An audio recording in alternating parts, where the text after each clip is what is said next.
L'chaim! Shalom! And welcome to another episode of the Matzo Ball Soup. I am Jeremy. And I'm Konstantine. And this is episode 11. Episode 11 is brought to you by ilovefashion.co. ilovefashion.co, where you can find anything for your sweetheart's wardrobe, and maybe even your own. Check it out now while supplies last. ilovefashion.co. So we're back. What's up, Jeremy? Dude, been a long week. I'm exhausted today. You look exhausted. I appreciate that. You should get a nap, maybe. I use cream. I use cream for under my eyes, but the bags still seem to come through. Still seem to get on you, huh? Yeah. No, good week. Finally some weather that's worth talking about. That's right. It's been beautiful. I started my garden, cleaning it up a little bit. I dig it. Put manure. I dig it. Like I like that. Yeah. So my daughter had her first soccer practice on Tuesday. Mm-hmm. I was literally freezing my ass off. Really? Dude, it was so fucking cold. And it just reminds me of my theory, and I think we've even talked about it on this podcast, is I think the seasons have shifted 30 to 90 days. Think about it. Like, back in April when we were growing up, I remember there used to be a school rule that you weren't allowed to wear shorts until April 1st. But April 1st came, and it was already short season. This is not short season outside. Yeah, that's interesting. You remember that rule? I do. I remember, like, by June it was so hot in the rooms that we were melting. Completely melting. But now June, it's not melty. No. Weather. I mean, you can have a day. Well, the past 4 or 5 years, I think 2 or 3 of them we were wearing T-shirts on Christmas Day. Yes. You know. Actually, a couple of Christmas ago, I was picking up dog shit in a T-shirt and shorts. Yeah. We had a a fire pit out here a couple of years ago. It was crazy. It was like a good 70 degrees. Yeah. No, it's warmer than it is right now. That's how hot it was on Christmas. Insane. Yeah. Yeah. It is. So, what else? I mean, we could talk about the big your elephant uncle in the room. Oh, my uncle. Your uncle Joe Biden. Uncle Joe. When you said my uncle, you threw me for a minute there, but then I figured out from your smile where you're going with this. Dude, this is exactly, and if any Democrat were to take a presidency out of that field, I'd want it to be Joe Biden. He's the most level-headed and not completely Stalinistic, if you understand my reference there. Well, of course I do, but he's also, I think, the least nonsense. He's the most nonsensical. I mean, he's not in terms of policies, but in just terms of just the way he approaches things. He's just crazy Uncle Joe. Yeah, but George W. Bush was kind of nonsensical sometimes and couldn't complete sentences, and he was a great president. But the point being is that he's not a communist, and I think 40% of the field is that far left in my eyes. I agree 100%. However, what I feel like you're going to get with a crazy Uncle Joe is someone who can be bought. Because he's spent his entire life, literally his entire life, you think he's been in politics since he was 29, 27, and that's all he's ever done. So he is in the pocket of how many different organizations and people. I just feel like he could be bought in an instant. I think anybody could be bought in an instant.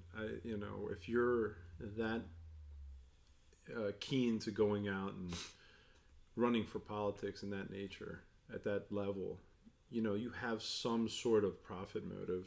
Sure. Somewhere, Yeah. I think. This shit that's happening with him. It's obviously funny that it's coming out now. Yeah. All these years later, it's coming out now. But you look at where... Wait, it's not really coming out now because the right has been making memes about this for 4 years. Sure, but if it doesn't hit the mainstream media, right, it doesn't go outside of that right circle. Right, correct. So now it's out. They're still trying to squash it. Well, I don't want to sound creepy Joe's backer here, but too late. 95% of the stuff that I've heard has been kind of really tick for tat. Like he put his arm on a woman's shoulder and then it rubbed back to the middle of her back, or he put his hands on another woman's shoulder, gave her a kiss on the back of the head.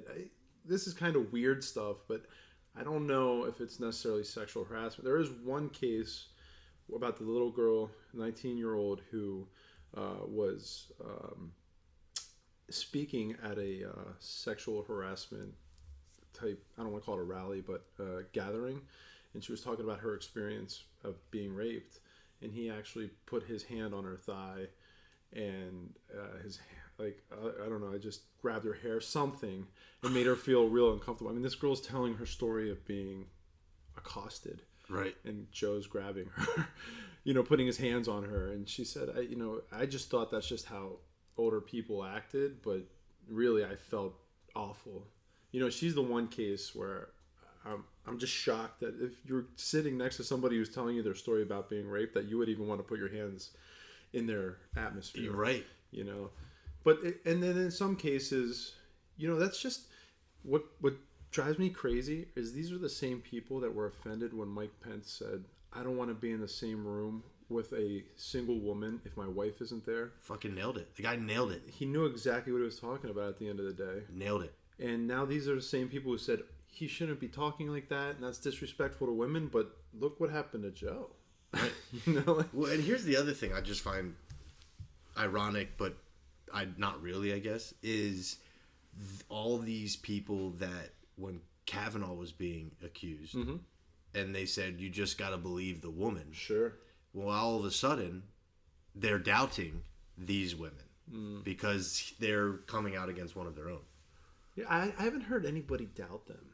I mean, every Democratic senator that I've heard speak on it said, we have to take the woman's word and we have to apply it as such, but it's up to Joe what he's going to do. So everyone's kind of not exactly, they're not sticking up for the women. So they're not saying that the women are false, but they're not saying as in the Kavanaugh case where all these guys were like, this guy's a creep. This woman said something against him. We got to get rid of him. Get him out of here. I can't believe we're even having this discussion. How dare you even put him up? Now they're saying, well, it's up to Joe what he's going to do. So, right. So I mean, it's that double standard. It's the hypocrisy of it all. But so with that in mind, and you said they got to believe the women. What's your thought on that? Wow, that is a loaded question. What's my thought on that? Because in this country, the justice system is supposed to work as innocent until proven guilty. Right. You have to prove guilt. Here's the thing with Uncle Joe. There is a lot of cameras around him, and there have been a lot of instances where he's been caught on camera making women and young girls feel uncomfortable. Sure. So it's not that you have to believe the woman's voice here. You could just see it. Okay, in this instance, yes. In this instance, but let's take it to the Kavanaugh. And that obviously the Supreme Court the Congress and everybody, they decided that without a preponderance of evidence, right? Actual evidence, they couldn't go forward with impeaching him. So I think they did the right thing. I think even right thing in what? Not impeaching Kavanaugh, not derailing his Supreme Court seat nomination. Oh, of course they did, because he's innocent. Yeah, I mean, whether he's innocent or not, I'm not saying I know. I'm not, an omnipotent being like God, but whatever happened, there was no physical evidence, and the evidence that was there was suspect to begin with. So, for me, anybody could say anything about anybody, and it's kind of where the whole Mike Pence idea comes back into play when he said, I don't want to be alone with a woman in a room, because even if nothing happened, they could walk out of that room and that woman could say umpteen things just to derail his agenda, his politics, whatever the case may be, delegitimize him, So I don't know. It's a creepy era we live in. Don't you find it interesting, though, that this was the biggest story in 2018? 2019. No, Kavanaugh. Okay, yeah. Kavanaugh. Okay, and now, and she was the victim, and Right. and now you hear nothing about it. Do they not care about Christine Blasey Ford anymore? Yeah, well, I think Trump put it best when he said, I wanted to call Joe and tell him, welcome to the real world. How's it feel? Well, the real political world, for sure. The real world. I mean, because all these years, Biden was the biggest proponent for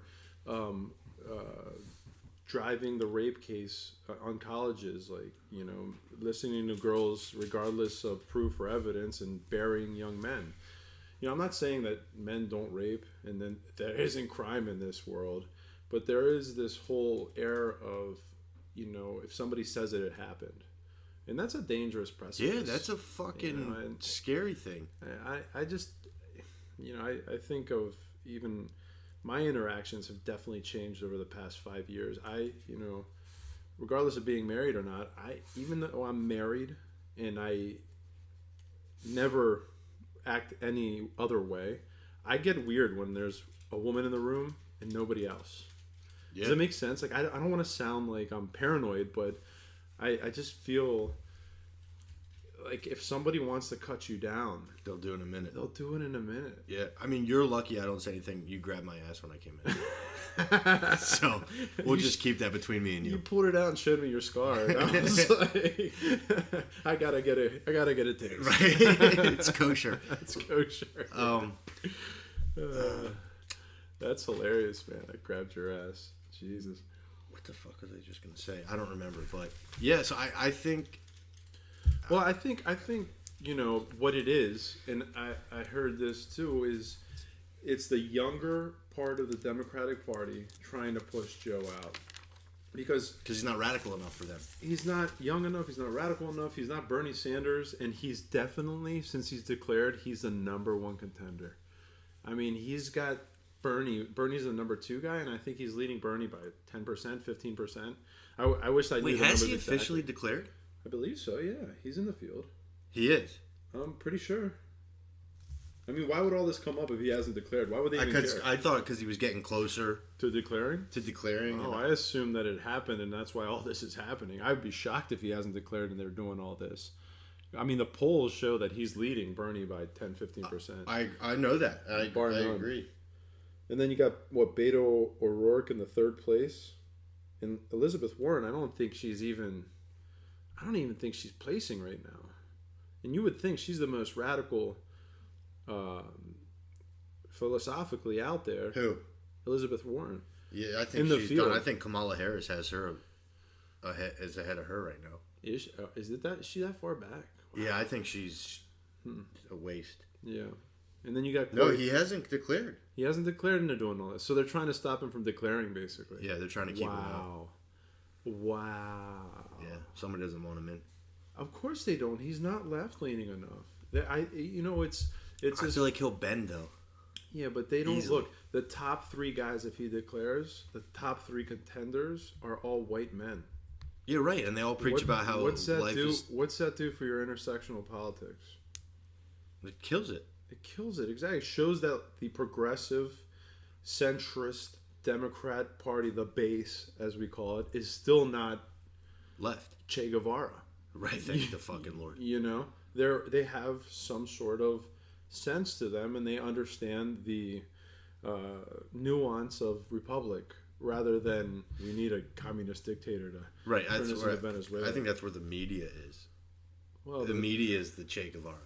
Sure they are. You know what I mean? And that they're... Parts of the media. A lot of the media. Yeah, and they're the mainstream media, if you will. They're the ones that are driving these candidates and the policies to the left. Sure.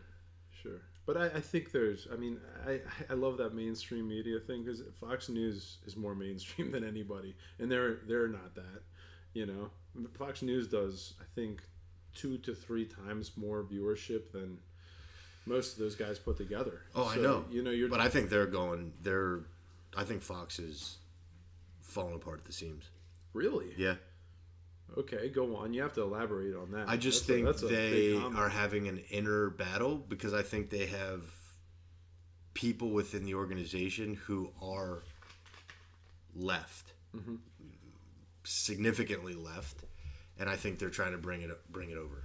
Wow.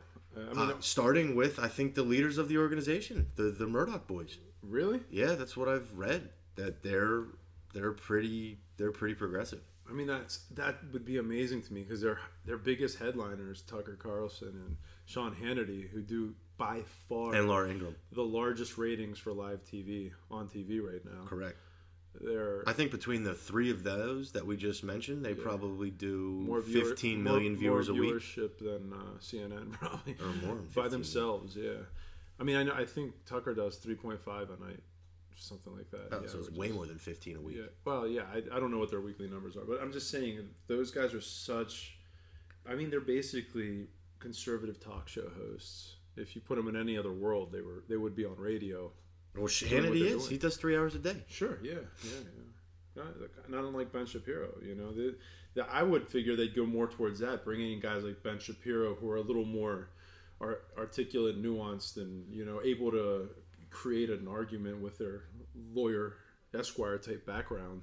I mean, not that Tucker Carlson doesn't put together a good argument He's he does, but he's also good at just kind of being a dick, which is funny. Where Ben Shapiro is never a dick. He's just straight up. Straight fact. I'm not trying to be a dick to you. These are the facts. Right. You can like it or not. I don't care. You like? I watched a transgender Marine guy or Navy guy put his hand on Ben Shapiro and say, if you keep talking like that, you're gonna walk out of here. Yeah, I've seen that. Like in a body bag or something. And Ben was just like, this is exactly what I'm talking about. Like, this is harassment. I'm just telling you facts and what's real and what's not, and you're trying to beat me up. That's crazy. Where Tucker Carlson would have been like, bring it, motherfucker. Yeah. You want to go outside? Because he's a dick. But I kind of enjoy that sometimes too. I think Tucker's great. He's funny as fuck. He does have his moments where he's really funny. But it's just part of the culture right now. It's so divisive. People are divisive, and it's easy to cut people down when they're just being irately divisive. I don't know. I see it all the time. I had this conversation with my dad earlier. When you have the left-leaning media spending 3 years on the Mueller investigation, and I'm sitting here suffering as an individual because my insurance, I don't have insurance because I couldn't afford it. And it's fucking bullshit because I don't work for a big company. I'm self-employed. It's cheaper for me just to pay for everything out of pocket. I mean, if I get cancer or have a heart attack, I have to go to Canada. I don't know what I'm going to do. You're not going to Canada. You're going to the emergency room. You're getting a bill. That's it. And I'll never pay it. And you pay the bill $10 trickle. a month. That's exactly right. Trickle down economy, baby. I'll be giving them shekels for life. Shekels for life. That's it, man. Can I draw some blood? There's a shekel here and a shekel there. That's what's going to happen. That's it. A payment plan. But that's sad. But dude, look at But here's my point. I don't want to get back into I definitely don't want to get into healthcare. But here's my point. 3 years they talked about Mueller, and instead of all those 3 years pushing on healthcare, trying to figure out what to do, how to fix it, they waited till the Mueller thing exploded in their face, became a nothing burger. There was no impeachment, and now it's all of a sudden healthcare. Like, where were you 3 years ago when rates were going up and up and up, and 30 million middle-class Americans got kicked off of their insurance? They were jamming it down our throats, telling us it was the best thing since sliced bread. Yeah. Dude, before Obamacare, I had Cadillac coverage for like $150 a month. I know. But can I get back to a comment I just made? Sliced bread. What about it? Why was it such a big deal? Like, it's been the best thing since sliced bread. Like, did that really, change the way society fucking operated? I'm sure it did. Really? Sliced fucking bread? Yeah. Sliced fucking bread. I mean, I think it's just a metaphor for of course technology changing. No, not technology. It's anything. Oh, yeah. It's the best thing since sliced bread. Yeah. We should make a new one up. Like, it's the best thing since... the iPhone. Nah, it's the best thing since... I don't know, fill in the blank, but it should be something. I mean, if figure it fucking out. Sliced bread today, we're gonna figure it out. Yeah, if sliced bread didn't change the world, like they make it out to seem, it's the best thing since soap. Really? I mean, soap changed the world. Sure. Before soap, people were died stinky of as all fuck. Kinds of shit, man. Soap cured so many communicable diseases because people just washed themselves. I mean, back in the day, they used to shake forearm to forearm because people would literally use their hands to wipe their ass. So you want to shake somebody's fucking hand because that's their ass wiping hand. Yeah, but who cares? You got their fucking shit on your forehand versus your... I'm on your forearm versus your fucking... It smells great, baby. Right? That's a new scent. Come here and get some of that. But that's the crazy thing about the world is... Dude, I'm going to get back to shaking forearms. All right. I'm only greeting people with a forearm shake.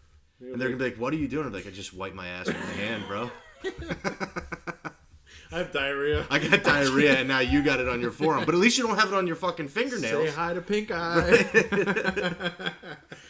But to your comment about the healthcare, dude, you got Mick Jagger, who is British, coming to get his heart valve replaced in the United States. But they got national healthcare in Britain. But why is he coming here?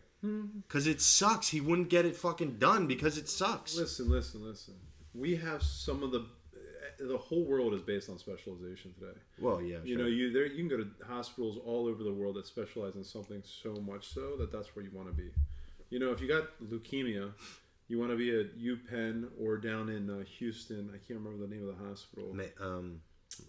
I can't remember off the top of my head, but they specialize in leukemia, and that's why you go there. If you have a heart disease, you know, there's up-teen hospitals that specialize in heart disease. Right, but I feel like those specialized entities, honestly, are here in the U.S. There's a hospital in Italy that specializes in encephalitis and lesions on the brain. They're the best in the world. That's where you want to go. Okay, one off. I'm just saying, there's places all. And they say some of the best doctors are in Cuba. Some of the best. That's what they want you to fucking believe. I don't know if they want us to believe it or not. I'm just saying, maybe they put that kind of money into it. It's all about money. You know, and fortunately for America, we have the biggest GDP in the world. We put the most money into these things through grants, schools, science, etc. You know, that's part of why we have the ability to do that, because they get the money to buy the equipment that's going to make that place the best place to go. You know, I'm not saying that if something happened to me tomorrow, I wouldn't want the best doctor in the world if I had the money. If I was rich as Mick Jagger, the first thing I'd say... Dude, you got the moves like Jagger. Thanks, man. I wish I had the stomach like Jagger. Right? He's a vegan. Get rid of some of these rolls. Maybe that's my problem. I gotta stop eating meat. Dude, slice the rolls. Slice the bread. Slice the bread. Cut the bread out. But if I had money like Jagger, I would definitely want to go to the best. If somebody said, who's the best? And they were like, Dr. Goldberg in New York. I'd be like, yo, Dr. Goldberg. Why's he got to be Jewish? Hook me up. Because for the matzo ball soup, that's why. If they were like, hey, it's Dr. Patel down in Houston, I'd be like, bro, hook me up. Hook me up with DP. Yeah. So, I mean, it's just, I think it's a matter of trying to assess what you have and what you can do and going after that. So, I don't know. I think that's an isolated case.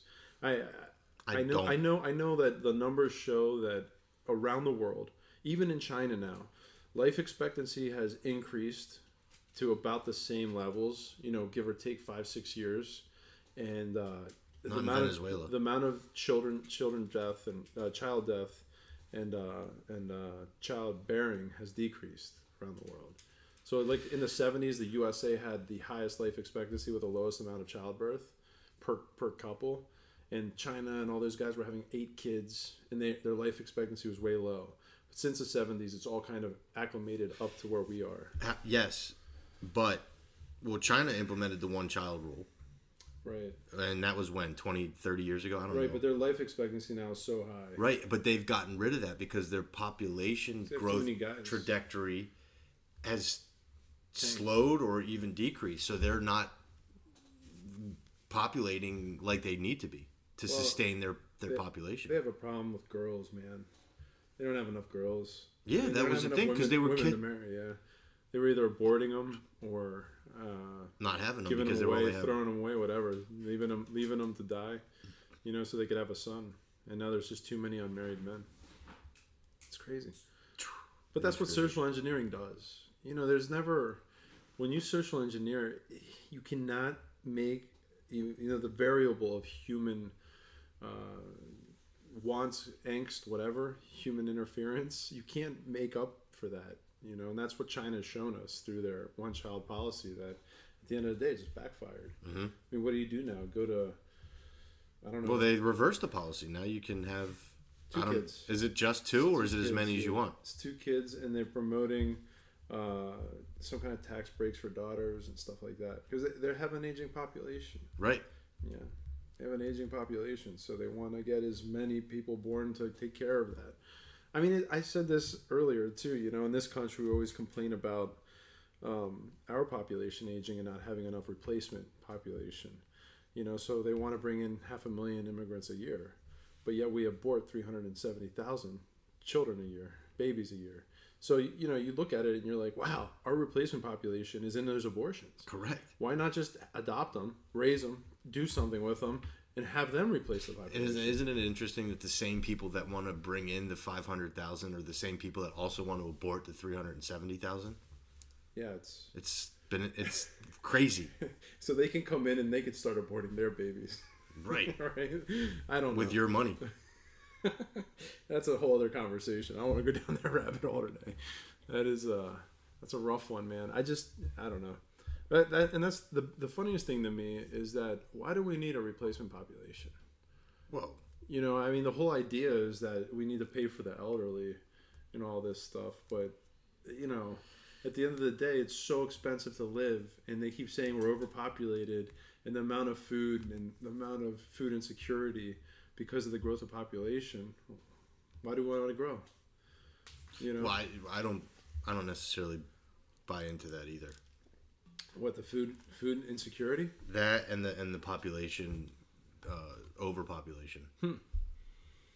I mean, I don't necessarily know enough about it either, but I just get what I read on agricultural magazines that there's a lot of food production that is, you know, whether it's through flooding or frost or whatever, that they're falling behind right now.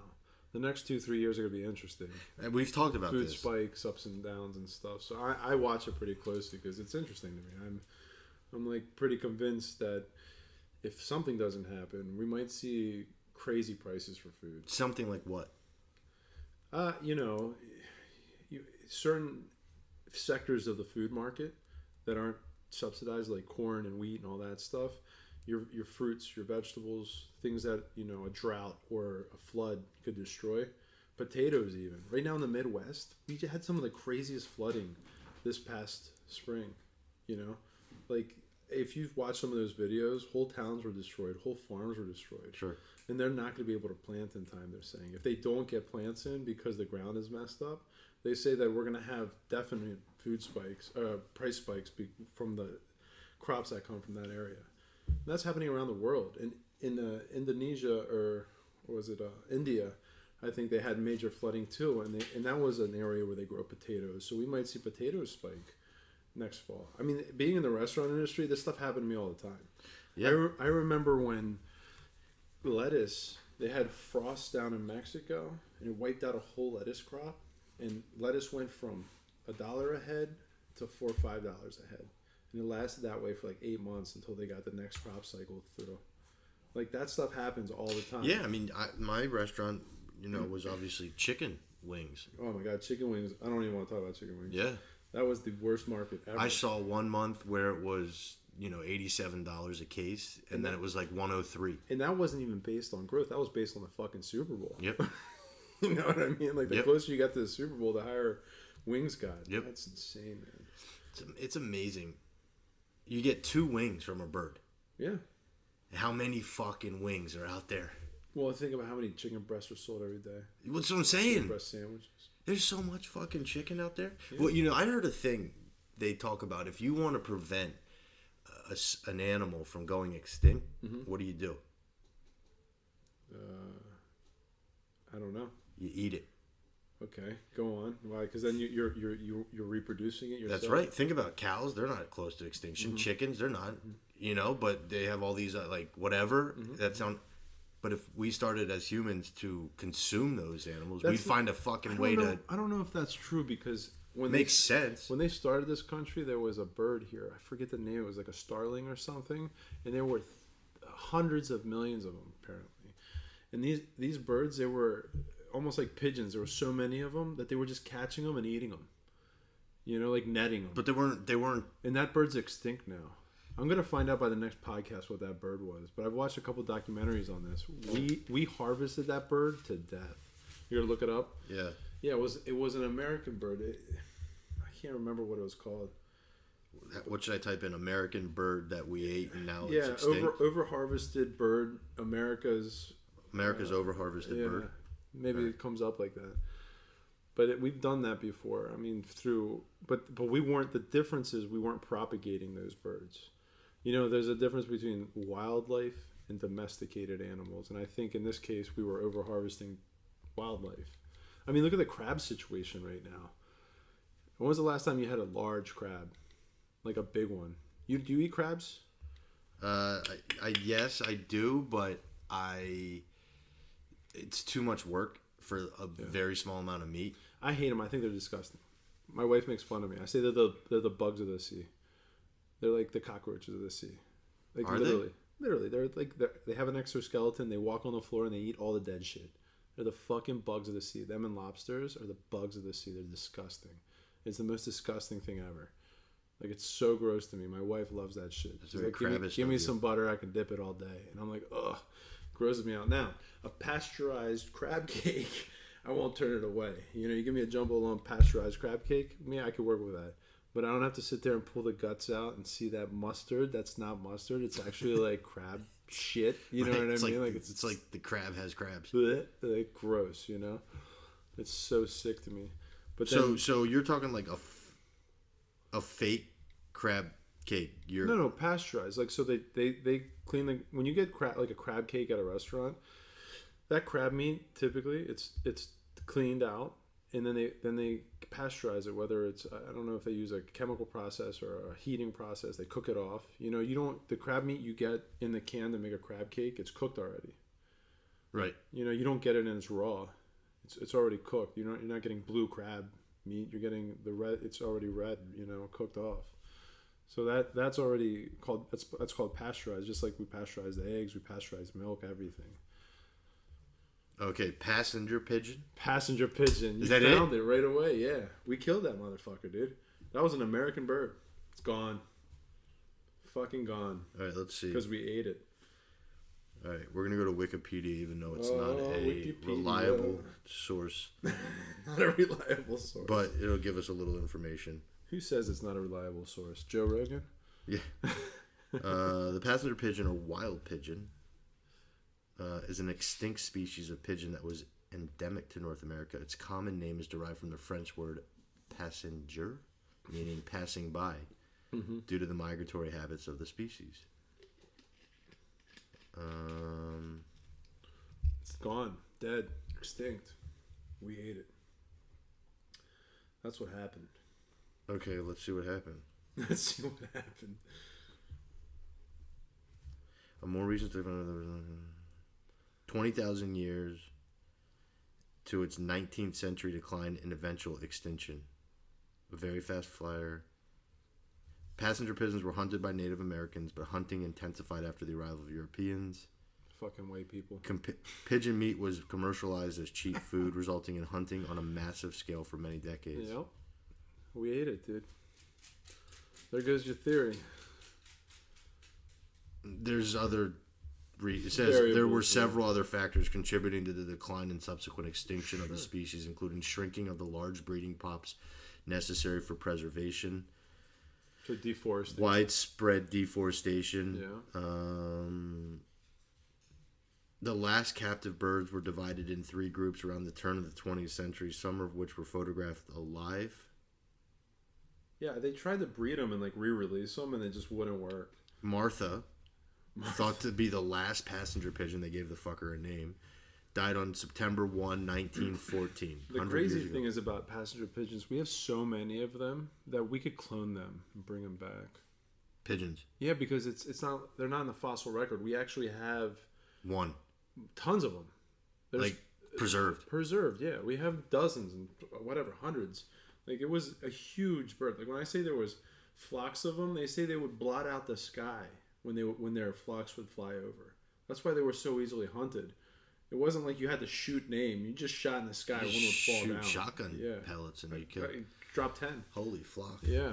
Like, it was crazy how many of them there were. Okay, so I guess that does kind of put the kibosh on my theory, but the kibosh. I still feel like it's a little sensical. My theory. I think your theory makes sense if you're talking about domesticating an animal. If you want to ensure an animal survival, domesticate it and then eat it. Because how are you going to domesticate a great white shark? You going to eat a great white shark? No. I don't know. Would it taste good? I mean, like we look at a horse and think, oh, that would be disgusting, but it's a delicacy in a lot of places. Yeah. Why would it be disgusting? I think America, and I have this conversation a lot because I like lamb, lamb and goat, whatever. Love that stuff. So, when you talk to Americans, they're like, how can you eat lamb? A cute little lamb. That's for them, the whole, what was the little lamb? The sock puppet lamb. Yeah, his name was Lamb Chop. Lamb Chop, yeah. So like this whole mentality of lambs being the cute little lamb and whatever and all this stuff, this American idea. I think it deters them from eating pets. I mean, look at China; they eat dogs. I know. I couldn't think of eating my dog. I love my dogs; they're like my children. It would be like weird to me to obviously eat the dog, but over there they're like, man, this shit is fucking chicken. Like it's banging.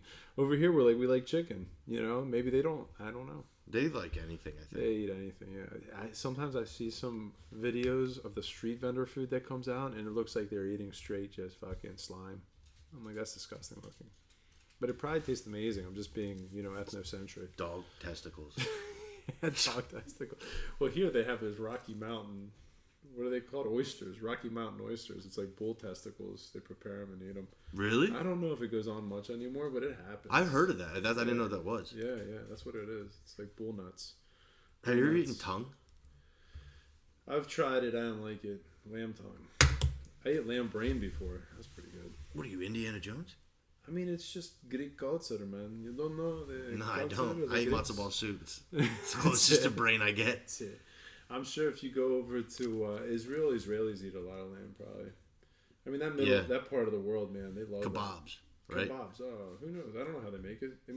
The best way to make it is like the lamb shank, like slow roasted, so it's peeling off the bone. Oh my god, dude, I love that. I've had lamb once in my life in New Zealand. Didn't like it. Okay, so here's the thing. New Zealand, Australia, those lambs, they're big and beefy. And if you don't get a firstling, like a young one, a small one, they get gamey. Real gamey. So chewy, right? They can be chewy too. The goat's kind of chewy. But the bigger the lamb, the more muttony it is. The English, they call it mutton. The big lambs. I've heard of that. And they put that mint jelly on it to take away the whatever. But if you have a young lamb, a small one, like a firstling, this kind of brings up the story of Cain and Abel. So when Abel gave his sacrifice to God, it was a firstling. It was a baby lamb, and he sacrificed and gave it to God, and God loved it. He loved it so much that he told Cain, "Go fuck yourself," basically.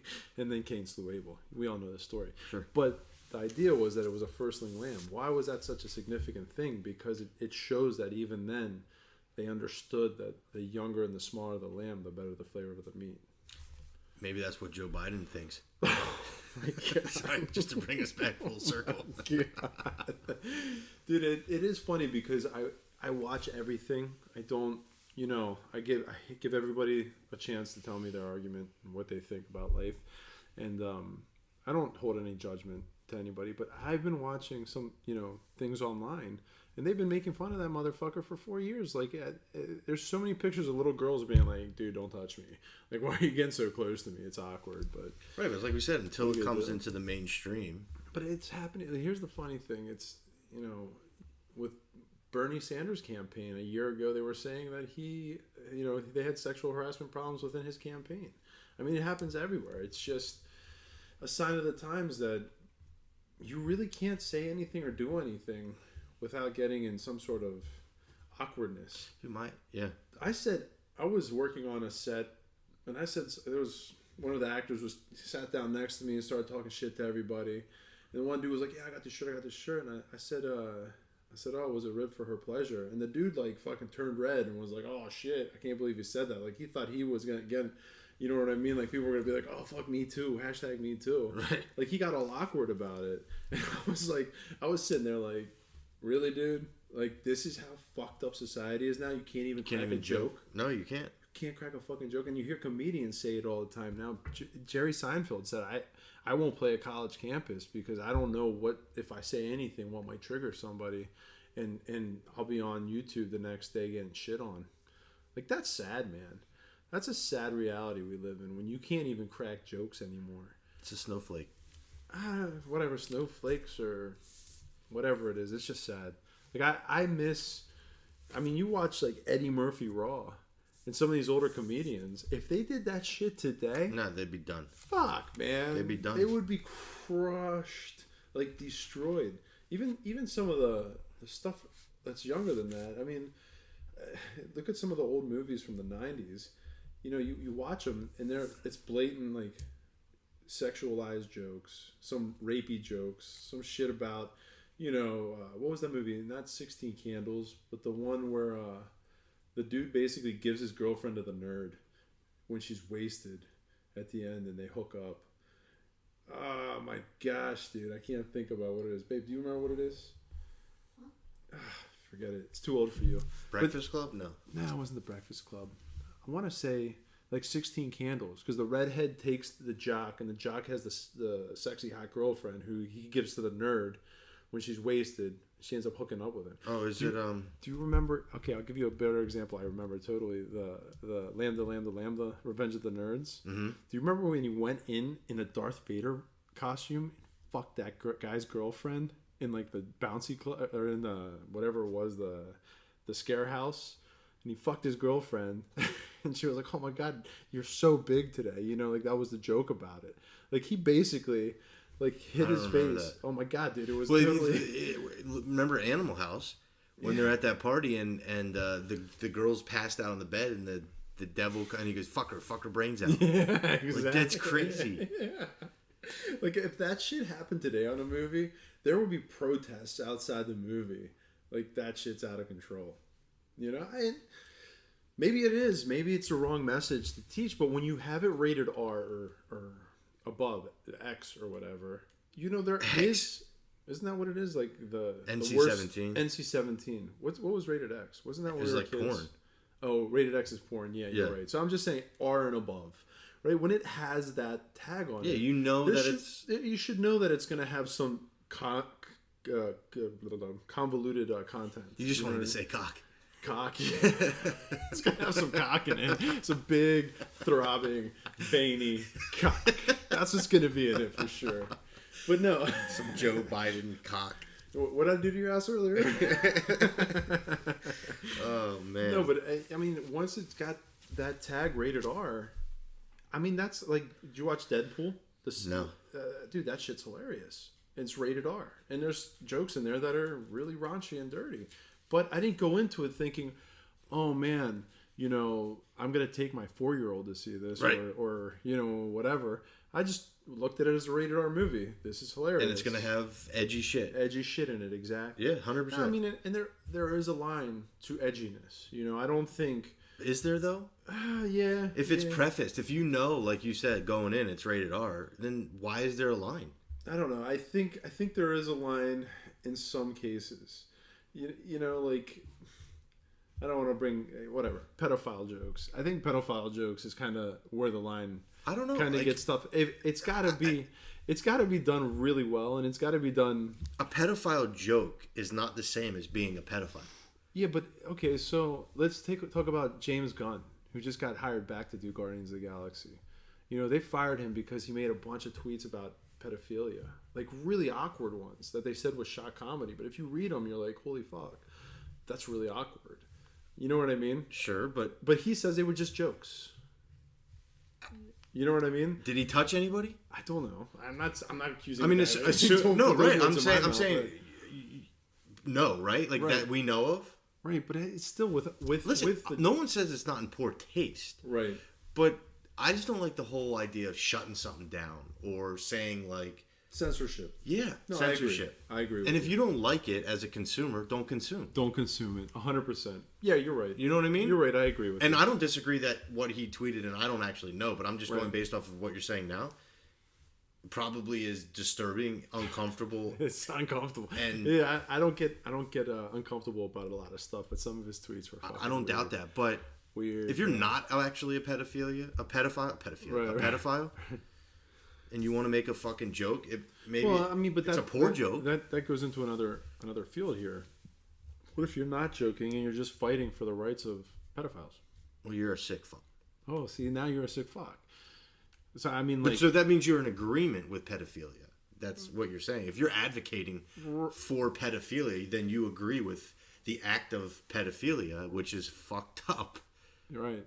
I mean, I see that, but you're censoring that person, aren't you? No, you're not saying don't say that, but you're stating that they're fucked up, and then you would then not consume that. You as the consumer have the choice. Agreed. And again, I think it almost goes back to what we were talking about last week in terms of capitalistic thinking. If you want to put something out there and people don't agree with it and they don't want to consume that, well, you're gonna lose your whatever, because you're not gonna make people aren't gonna consume that. So you're gonna either have to change to something that they want to consume, or you're done. Right. So if the market's there to bear, go for it. Yes, and there's sick fucks out there that will lend you that market. They do. But we talked about that last time, man. Like, what did we? I can't remember what you said. You were like, I can't believe there's a market for that. I'm like, dude, there's a market for anything. For everything. I know we did say something. I don't remember what though. It is true. It's 100% true. But I mean, like, look, I know nothing about James Gunn. I love his movies. The Guardians of the Galaxy series is probably one of the best Marvel series out there. Okay. You know, as far as the comedy, the structure, the visualization, all that, it's perfect. You know what I mean? And they say he's going to make the new Suicide Squad sequel. So I'm kind of excited to see that, because the guy is a prolific writer and he's a very good director. But, you know, I think this goes back to the whole idea of like using shock comedy to make a name for yourself. Mm-hmm. You know, I hate the fact that he can do that, and people are kind of like defending him. It was just shock comedy. But then like Trump says, I grabbed her by the pussy, and people are like, we gotta crucify this guy. You know what I mean? Like, Hollywood has a short memory. Hollywood has a short memory, but if they're on the right team, they have no memory. That's right. That's what drives me crazy. If they're against you, man, they will bring up shit you did 50 years ago and or talk didn't about do. It ad nauseum. Well, I mean, like, we all did fucked up shit, dude. You know, I'm so happy we didn't have social media when we were in our 20s. I mean, like, when in our teens, I was fucking stupid when I was a teenager. I was really dumb. You know, I admit that. But most teens are. Yeah, we all are. That's how you learn. You make mistakes and you learn things. But, you know, I don't know. I just think I see some, like, I have some clients that I do photos for and stuff, and then I, become Facebook friends with them on Instagram, and I see them posting stuff, and they're, teenagers, and I'm like, Jesus Christ, why are you posting that? Like, that is super awkward and out of your age range. Like, you shouldn't be doing that. But their parents don't give a fuck, apparently, man. I mean, if I saw my kid doing that, I'd be like, oh, get the fuck out of here. You're nuts. You know what I mean? Yep. No, it's everyone's under a microscope. Sure. Now, 100%. back in the day, you would do those stupid teenage things. It would stay contained within your family, your community, whatever, depending on how fucking stupid it was. Yeah. And you'd learn and you'd grow and you move on. Now, it's blasted. It's there forever. Well, I look at it's just the fucking goalpost has moved so much every day.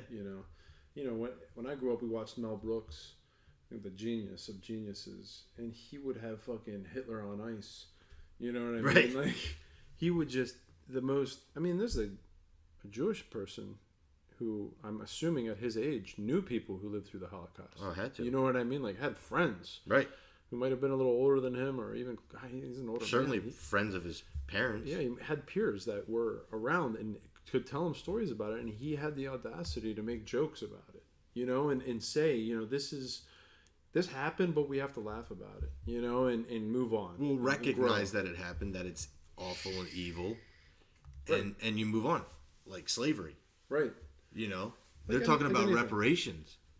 Well, I mean, what are reparations? I never understood that because we have so many things going on. I don't want to get into that because I don't have any education on how reparations work or what they mean or what it means to African Americans, because we've had a lot of immigration of other Africans. So do you have to prove that you were a descendant of a slave to get the reparations, or is it's so convoluted, just black? Dude. Yeah, there's so much there. Like I don't, I've talked to plenty of my African American friends who have told me their reasons for why they need it, and then I've talked to others who are like, "That's bullshit. We don't need it." It's even within the black community, it's very convoluted. Yeah. So I don't ever touch on that. Like, let them fight their fight. Good for you. Go get it.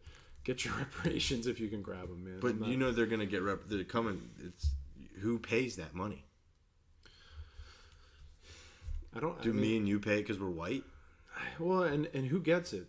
If you're a wealthy black person, do you need reparations? Right. If you're Jay-Z and Beyonce, are you getting reparations? You're a billionaire.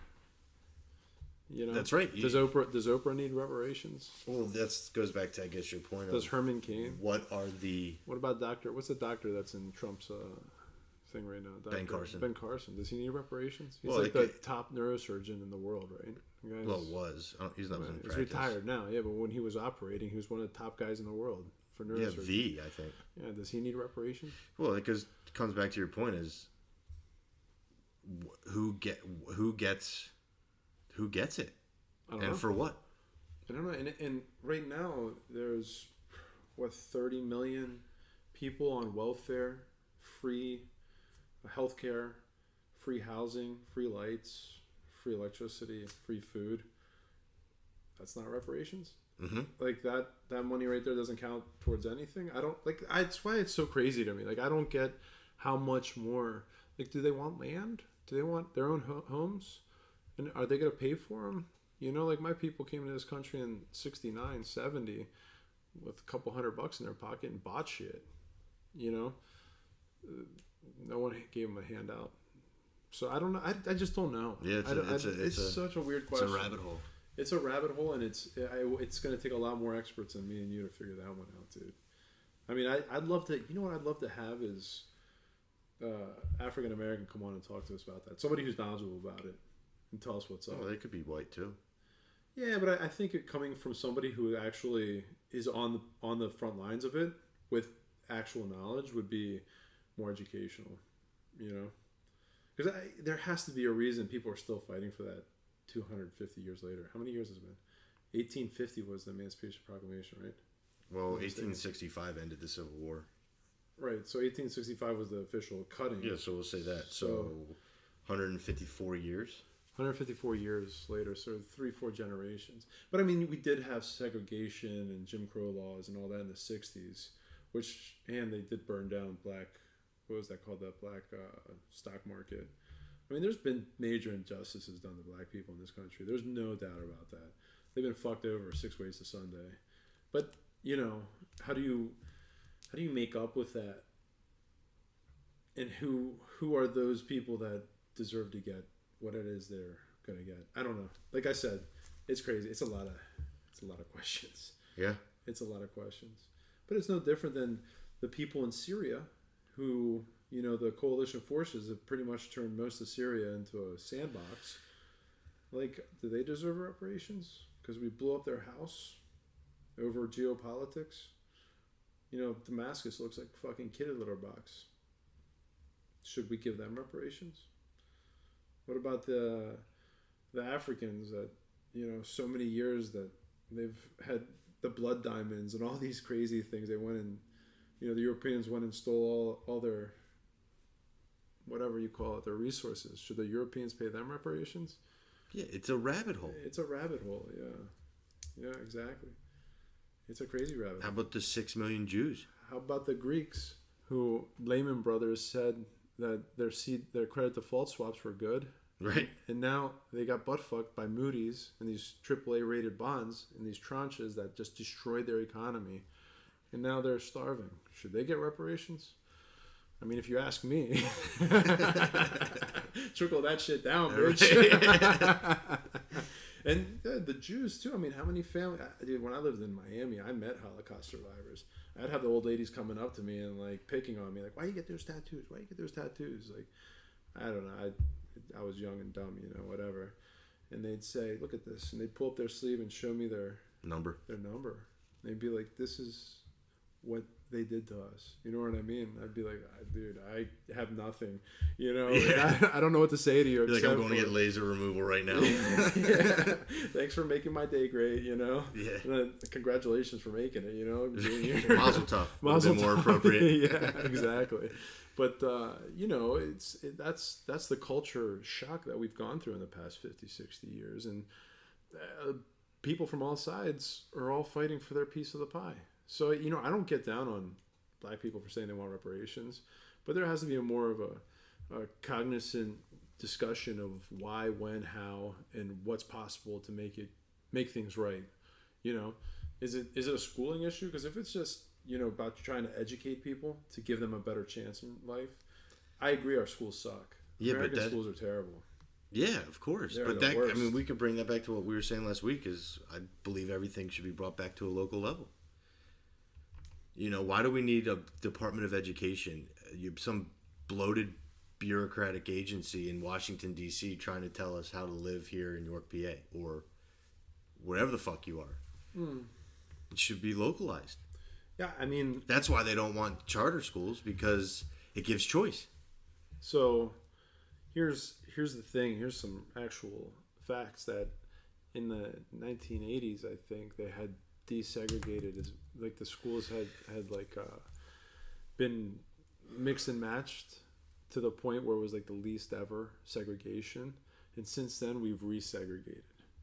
So even if it gets to a local level, the issue is that these communities are left out because no, but I think it happens. People move out, they move into nicer neighborhoods, they move away from this sector of society. Yeah, but in this sector of society, maybe it's poorer people, poorer housing, right? Yeah, but if you gave those people the choice to choose a school because it was a better school, well, that would boost everything up. You know, now you're going to have these schools, and maybe money is tied to population of, you know, student population. So now that you're going to have these schools actually trying to become better, educate the students more, so that people go there, then the money comes back there, and that's... To me, but okay, here's the human condition again. What I was talking about earlier. People with wealth will segregate themselves. It's not that like the poor, but that's fine. That's end a up on private their school. own. People with wealth will move out. Even people middle class will try and segregate themselves into their own pockets and create their own schooling and their own systems there. And they'll always be better because those people have money to pay the taxes to make the school better, to make it everything they need it to be so their kids succeed. And all these other people are left behind because they don't have the knowledge, the ability, or the wealth to do it. Or the choice. What choice do they have? That's my point. If you had a school that somebody from the poor section could go to. But how could they go to? What do you mean? With a bus? How do they get picked to go and the other kid doesn't? And whose seat are they taking at the other school? Wouldn't it be better to kind of try and get that school to fund that school better? How? I mean, throwing good money at bad problems doesn't make a bad problem a good problem. Well, so how do you make that school better? By funding it, like you said. Well, I don't agree with the child left behind BS that we have now. Right, no way. You know, I think there has to be... Or Common Core. There has to be more of a... I don't want to call it hands-on, but like some sort of method that we can use for regionality for schools to say, hey, in this region, we have XYZ problems. We need to institute this type of learning method. You know? Right, and I believe... Back to my original point is that's done from a localized level. Yeah, I'm not. Look, I don't think you're disagreeing with me. I'm just saying I believe that's where the solution lies. I'm agreeing, but it hasn't worked on any level for the past 40, 50 years. Well, because it's being dictated from DC. Well, that started with Bush, right? George W. No. Department of Education was brought on by. No Child Left Behind was Bush, wasn't it? No Child Left Behind was right, but that's what really, like, Common Core and all that shit came out of that, right? no, Obama was Common Core. But I mean, eventually it probably morphed in. But Morphed into that I'm saying the Department of Education. They standardized public education, Right. And you can't standardize something like education because every child has a different need. So I mean, that's where I truly believe that minority children might learn differently than European children or what you call white children. And that might be the major disconnect here. Maybe it has to do with a structural issue. I think it has to do with the family structure. Sure it does. I mean, if you don't have family at home and there's nobody there to go over your homework with you and tutor you, I mean, like, how are you gonna make it? Well, that's how are you gonna survive? I mean, there's always the IQ issue. There's some kids are smarter than others. right. I went to school with kids who literally slept through their classes, and now they're computer engineers, and I don't think they ever took a fucking note. One of my best friends is like that. I mean, he would literally wake up with drool running down his fucking face, and the kid's making 6 figures plus, programming computers for the government, the defense industry. Like, that kid's smarter than me. You know what I mean? Like, he's a fucking bright kid. You follow me? Like, I barely studied, and I still got decent grades and made it through college. But I knew other kids. I went to college with some kids who would study day and night, and bust their ass, and couldn't get better than a fucking C. If they got a C plus or a B minus, they were like, dude, I fucking killed it today. But they would be on the books all day. Right. Like, that kid, God bless him, he worked his ass off to get where he got. But if he didn't have that kind of drive, and he was at that level of IQ, yeah, he'd have failed. He would have failed. Now imagine you have this whole population of people who might or might not be in that IQ point, and they don't have any kind of push or drive or anybody to tell them that if you put that extra work in, you might get that C plus or that B minus and be able to get through college and get a fucking job. Right. And now college, you could make the argument it's fucking joke. It's a joke. It's just these propaganda fucking institutions. Well, I mean, look, the fact of the matter is you don't need 300 million college-educated people. You need some college-educated people, but you also need plumbers, electricians, sure, pavers, all kinds of stuff. And if people want to say, you don't make that much money, dude, I pay my fucking plumbers. Dude, if me and you would have gone in... a ton of money. I know. If me and you would have gone into the military at 18... Sure. We'd be right at full military retirement with full benefits for life. Right we'll just round up and say 40 years old. And have a free college degree hanging on the wall. If you want it. Dude, I know guys that went to the military, did that, then became a cop for 20 years, did that, and now they're like driving a bus, and they're making two pensions, military and police pension. With full health care. And they're making full health care, and they're getting a full salary from their truck driving, whatever they're doing now. And they're fucking loaded. Yeah. You know what I mean? But they don't teach you that. Brand new cars, brand new trucks, all that shit. Whatever they fucking want, dude, they just go buy it. It's no problem. Because they got the incomes to do it. Yeah. They're like, oh, what the fuck? I'm making XYZ dollars. What's another car payment? Right. And if they put 40 years between military and cop, in your example, they're fucking 60 years old. 100. Yeah. I mean, it's... They got 40 years to live, and they're retired. They could have probably retired 5 to 10 years earlier. Yeah, exactly. But they never do. Who actually retires these days? Nobody. No. But that goes back to the education system. Like, you have to inspire people by working with them at their own pace and level. You can't expect everybody to grow at the same rate. I look at a lot of people that I've worked with as my employees over the years at the restaurant. I'd have some kids come in, never have worked in the position, like say a waiter, and within 2 days they were running circles around my people that were there 21 years. Yeah. You know what I mean? Just boom, this kid has it. He's got a high IQ. He gets what he has to do. Drive. He's got drive. He's gonna get it. And then I'd have other kids who come in who went to great colleges, who were super bright. I mean, not super bright, but like super trained, aka trained through the school systems. And they couldn't fucking put, 2 tables together and figure out how to take care of them. Like after 3-4 weeks of training, 5 weeks of training, I just say to myself, either this person does not give a fuck, they're on drugs, or they have a low IQ. Period. The end. And I 90% of people, 95% of people who work for me were white. So, I'm not talking about minorities or anything. I'm just saying within the white Caucasian sector of our country, you see these differences. Well, it's across every sector. Across sectors, every sector. Now, what I'm saying is the same thing applies to the minorities. There's people who are extremely bright and extremely well off and extremely well-to-do because they have the drive, the IQ, and the ability. And then there's everybody else. And they just don't have it. And you say that they have a choice, they don't have a choice. They might not even have the IQ to think like I could get into a better school or I could go into the military. They might not even understand that. So at that point, what do you do with these people? I had this conversation with a friend of mine who's a very, very left-wing person, like crazy left-wing. And I said to him, I believe in opportunity, equality of opportunity, And he said, so do I. I said, no, you believe in opportunity of outcome. He goes, what do you mean? I go, look, I believe that everybody should have the equal shake. That we should all get there, get the opportunity to go and make it. I argue about things that aren't fair to the common man. Like, I can't open this door because there's a barrier to entry. There's so many situations like that in our country right now where, if you want to do something, you can't even do it because it costs $15,000, $20,000, $30,000, and the average Joe making $20 an hour could never get in there. You know what I'm saying?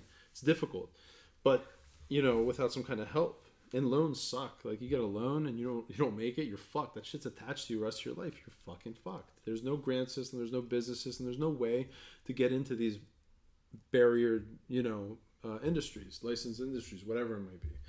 I go, I believe in that. You believe that even if everybody had an equal opportunity and all these people threw that opportunity away and ended up in the fucking streets poor, that we should still feed them, right, house them, and they should have an equal lifestyle to me, who took the opportunity and ran with it. Yeah, what did he say? He said, well, I go, what do you do with those people? Like, even if you give them every opportunity and they still fuck it up, what do you do with those people? He said, yeah, I don't know. I said, dude, that's my whole point. Like, and this goes back to the whole welfare argument and everything else. Like, at some point you have to say there's no cure for this. You look at the schizophrenic on the side of the street screaming to himself, probably smoking crack, whatever he's doing. This guy's reached a point in life where there's no coming back to society, dude. Mm-hmm. What do you do with him? You want to put him in a house, pay for his lights, pay for his food? What's he going to do? He might walk out of the house and run away, not even know what to do with it. I certainly wouldn't know. But we got rid of all the mental hospitals. Right. So, I was just going to say. What are you going to do? I don't know. There's it's a rabbit hole, dude. Oh, that's... the whole thing. So this goes back to the whole reparations thing. Who gets the reparations? Who doesn't? That's exactly right. That's it. Anyways, we've talked enough here tonight. From Joe Biden to reparations and back again. Fucking Uncle Joe. Right? I personally, like I said, think Joe's gonna weather this storm. He's gonna come out on the other side, and he's gonna be the contender. I think it's gonna be Joe Biden, and if he's smart, to kind of capture that left side of the party, he's gonna put on Kamala Harris as his VP, and you're gonna see them maybe put up a run against Trump. But it's gonna be all up to like 3 states: Pennsylvania, Wisconsin, and Ohio, Michigan. Florida. Michigan, and I think Florida's gonna go to Trump. Well, they got a good governor. They got a lot of Republicans down there, man. All the Cubans are Republican. People vote generally for their party. You know what I mean? Like, people vote with their wallet, though. Statistically speaking, people vote for their party. And it even showed, like, the only outlier we've had in the past, like, 5 elections was Obama. Like, he was the only outlier. Every other party swung based on who turned out for the vote. Did the Republicans turn out this time, or did the Democrats?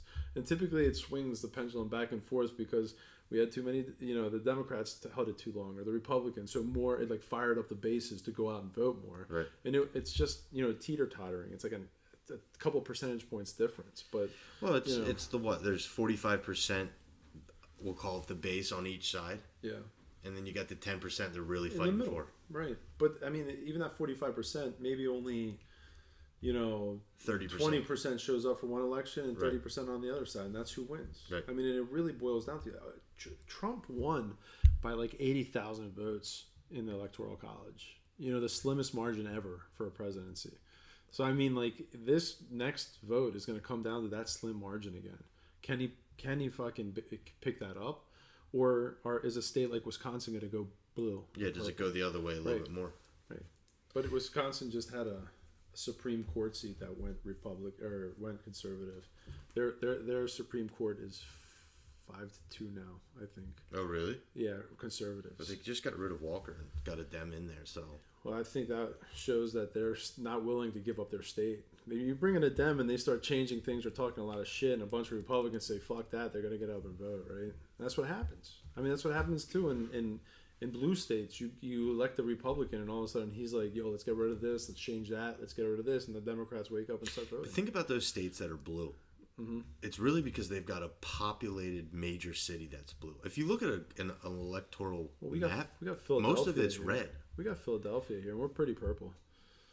Right, that's my point. Is Wagner won like all the middle, almost all the counties. Yeah, but because of the populated Philadelphia, right, he lost the election. Right, yeah, well, they say that in New York too. That because in New York City, New York's mostly red. Right, but because Manhattan is upstate New Yorkers hate the city. Right, like it's a different state. They basically govern us. They have nothing to do with what happens in upstate, but when it comes to politics, they govern the whole state. Right. That's the system, man. That's the system. Yep. The only thing that bothered me, I read that Ohio is trying to pass legislation that whoever wins the popular vote, all their electoral votes are going to go to them. No, I don't like that. Yeah, well, it takes away the power of the vote from the people. Right. So, I mean, you're saying basically like our voters have no say. It just depends on what the rest of the country does. Then, our slim margin of votes in the popular vote, it might help or might not. But if everybody in Ohio votes left and they say the Republican got it, that's fucked up, right? That's unfair. Or vice versa. Yeah, everybody, right. That's why the Electoral College is genius. Well, it's a system. I think there's some states that are fucked up in this system. Like, you look at Washington, and their votes mean nothing. Like, their committee decides where their electoral votes go, and they don't even look at their popular vote within the state. I think that's kind of bullshit. I think each state should have a popular vote within it, and whatever that popular vote is, that should divvy up the electoral votes for the people. I mean, it should be like your vote should count. I'm not saying we should change the electoral college system. Like, each state puts whatever wherever. But if I vote in Pennsylvania and 60% of the vote in Pennsylvania goes towards Democrats and then 40% goes towards Republicans, then 60% of our electoral delegates should go to the Democrats and 40% should go to the Republicans. And that's how it should work, in my eyes. The fact that you have a state like Washington that could say, well, the popular vote went fully Republican, but we like the Democrats because it's Seattle, so we're going to give them our electoral votes. Mm-hmm. That sucks. That really sucks to me. Like, that's kind of like saying your vote does not matter, no matter what you say. Mm-hmm. But, what am I? I think whatever. That we could talk about that another day. All day. Yeah. Yeah, that's next week on the podcast. Yeah, so I guess we should wrap this one up. Yeah, don't forget to check us out on Instagram. Yeah. Facebook, you can watch everything on YouTube. Twitter. Tumblr, if you're a Tumblr fan. And I think we should, what I'd like to ask of those that listen this week is please share this podcast with just one person that you know. That's right. Be it this episode or any other ones that you might have liked, just one person that you know, just share the link with them. And don't forget to check out our sponsor, ilovefashion.co. I use them. You should use them. For all your yarmulke needs. Yarmulke needs. I love it. I love it. All right. All right, guys. Take it easy. Take care. See you next week. L'chaim!